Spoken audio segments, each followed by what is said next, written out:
നഷ്ടപ്പെട്ടുവെന്ന് കരുതിയ mobile phone തിരികെ ലഭിച്ചതിന്റെ സന്തോഷത്തിലാണ് മൂന്നാർ ടൗണിലെ പൂവ്യാപാരിയായ മഹാമണി. അത്യാവശ്യമായി കോൾ വിളിക്കാനെന്ന വ്യാജേന മഹാമണിയുടെ കയ്യിൽ നിന്നും ഫോൺ വാങ്ങിയ അപരിചിതൻ കഴിഞ്ഞ ദിവസം ആ ഫോണുമായി കടന്നു കളഞ്ഞിരുന്നു. ഫോൺ മോഷണം പോയതായി കാണിച്ച മഹാമണി മൂന്നാർ പോലീസിൽ പരാതി നൽകി. എന്നാൽ ഫോണുമായി കടന്നു കളഞ്ഞയാൾ ഇന്നലെ ഫോൺ തിരികെ മഹാമണിയുടെ കടയിൽ കൊണ്ടുപോയി വെച്ച ശേഷം ഓടി രക്ഷപ്പെട്ടു.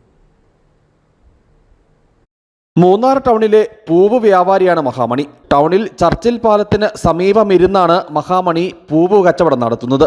കഴിഞ്ഞ ദിവസം മഹാമണിയുടെ ഫോൺ മോഷണം പോയിരുന്നു. അത്യാവശ്യമായി കോൾ വിളിക്കാനെന്ന വ്യാജന മഹാമണിയുടെ കയ്യിൽ നിന്നും ഫോൺ വാങ്ങിയ അപരിചിതൻ ആ ഫോണുമായി കടന്നു കളയുകയായിരുന്നു. ഫോൺ മോഷണം പോയതായി കാണിച്ച് മഹാമണി മൂന്നാർ പോലീസിൽ പരാതി നൽകി. എന്നാൽ ഫോണുമായി കടന്നു കളഞ്ഞയാൾ ഇന്നലെ ഫോൺ തിരികെ മഹാമണിയുടെ കടയിൽ കൊണ്ടുവച്ച ശേഷം ഓടി രക്ഷപ്പെട്ടു. ഈ സമയം മഹാമണിയുടെ ഒരു ബന്ധു മാത്രമായിരുന്നു കടയിലുണ്ടായിരുന്നത്. 30,000-ഓളം രൂപ വരുന്ന സാംസങ് കമ്പനിയുടെ ഫോണാണ് കഴിഞ്ഞ ദിവസം കവർച്ച ചെയ്യപ്പെട്ടത്. സംഭവം മാധ്യമങ്ങളിൽ വാർത്തയായതോടെ ഫോൺ കൈക്കലാക്കിയാൽ ഫോൺ തിരികെ കൊണ്ടുവന്ന് വെച്ചതാകാമെന്ന് മഹാമണി കരുതുന്നു. എന്തായാലും നഷ്ടമായി എന്ന് കരുതിയ ഫോൺ തിരികെ ലഭിച്ചതിൻ്റെ ആശ്വാസത്തിലാണ് പൂവ് വ്യാപാരിയായ മഹാമണി. News bureau, Adimali.